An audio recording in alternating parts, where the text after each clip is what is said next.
ራሴን ከምጠብቅባቸው የቡድን መሳሪያዎች መካከል አንዱን ዛሬ ለእናንተ ላስረክብ።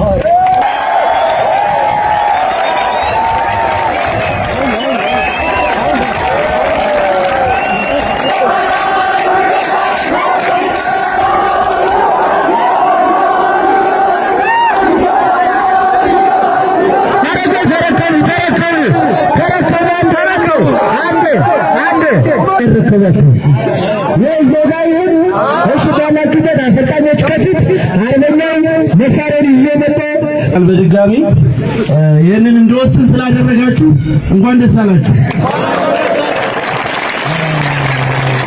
ከባድ ውሳኔ ነውና ለዚህ ያበቃኝ የእናንተ ጽናት።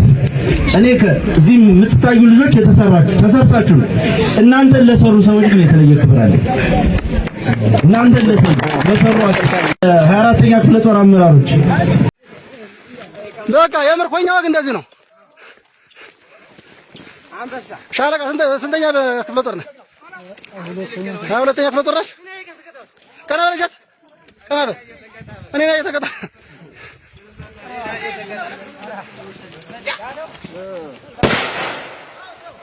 አንድ ሰው እንዳነኩ ምርኮኛ ሰላም እንደምቆያችሁ ያው ደዚህ ነው ሰዎች እንግዲህ ዜና ይዤላችሁ በላይ ተከታይ የነበረው ቻናላችን ስለተዘጋ አሁን በአዲስ መንገድ በዚህ ተመልሰናል ማለት ነው። ሰብስክራይብ በማድረግ ቤቱን ጀምሩ። ቀጥታ ወደ ዜናው እናልፋለን። ሐሳብ አስተያየታችሁን በኮሜንት አስቀምጡልኝ። መልካም ቆይታ። ዛሬ እንግዲህ በዋናነት ይዤላችሁ የመጣሁት አንኳር ዜናዎች ወደ እናንተ የመጋቢት 30 ዜናዎችን ወደ እናንተ ባለው እንግዲህ በዋናነት እና በመጀመሪያ ያዝኩት ከሰሞኑ በፋኖና በመንግስት በኩል ውጊያ ነበረ።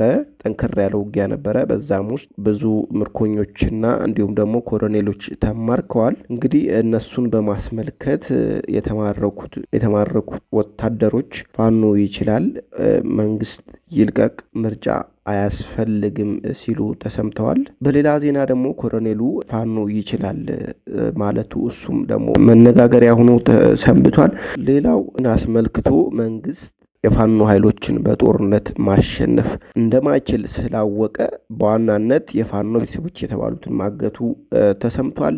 እንግዲህ ከሰሞኑ እነዚህን ወታደሮች እና ኮሎኔል የማረከውን የፋኖ አባል ቤተሰቦች ማገቱን ተሰምቷል። ከነዚህም ውስጥ የ4 ወር ህፃን እንደታሰረች ተሰምቷል። እንግዲህ መንግስት የፋኖ ውጊያ መቋቋም ሲያቅተው በሰላማዊና በንጹሃን ላይ እርምጃ መውሰድ ጀምሯል ማለት ነው። እንግዲህ ይህን አስመልክቶ የፋኖ ምላሽ በጣም ታሳዝናላችሁ። እንኳን ቤተሰቦችን እኔ ህይወቴን ሰጥቻለሁ ማለቱ በጣም አነጋጋሪ ሆኗል ማለት ነው። በመቀጠል እንግዲህ ከሰሞኑ በመቶዎች የሚቆጠሩ እስረኞች ከቅሊንጦ ወጥተው ወደ አባ ሳሙኤል ማረሚያ ቤት መሄዳቸው ተሰምቷል። ከነዚህም ውስጥ ከ47 በላይ የሚሆኑት የፖለቲካ እስረኞችና ቀሪዎቹ ደግሞ ከስራ ቦታቸውና ከየቤታቸው ሰላማዊ ዜጎች እንደሆኑ ተሰምቷል።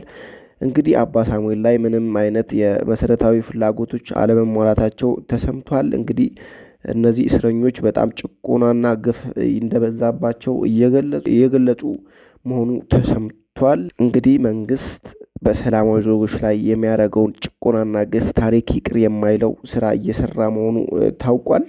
እንግዲህ የአማራ ተወላጆች በጣም ጭቆና እየበዛባቸውና እንግልት እየበዛባቸው መሆኑ ይታወቃል። መንግስት ይህን ለምን እንደሚያደርግ የሚጠይቅ አካልም አልተገኘም። ቢጠይቅም እንደሚገደልና ወይም ደግሞ እንደሚታሰር ተገልጿል።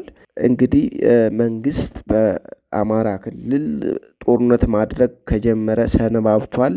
እንግዲህ እስካሁን ምንም ለውጥ ሊያመጣ አልቻለም።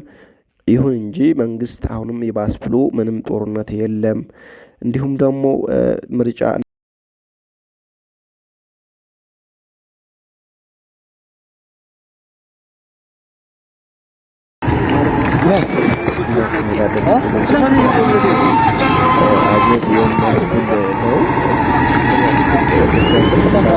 ደግሞ ሽንፈቱን መቀበል እንዳልቻለ የሚያሳይ መሆኑ ተነግሯል።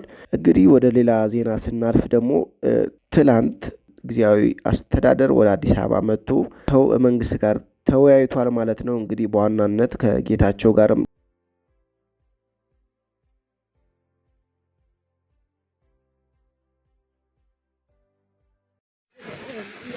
በቃ የምርኮኛ ወግ እንደዚህ ነው። ሻለቃ ስንተኛ ክፍለ ጦር ነህ?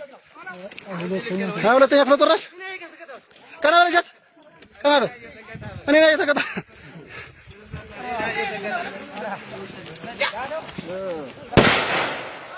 ታው አንድ ሰው እንዳነኩ ምርኮኛ ነህ ካለ ቀና በል። ዙ ቤት ሄደ፣ ዙ ቤት ሄደ፣ ዙ ቤት ሄደ፣ ቤት አንተ ነገር ዙ ቤት ሄደ፣ ዙ ቤት ሄደ፣ ዙ ቤት ቅሬታ ውስጥ መግባታቸውና እንዲሁም ደግሞ ከነደብረ ጽዮን ጋር ክደህናል የሚል መስማቱ የተነገረው።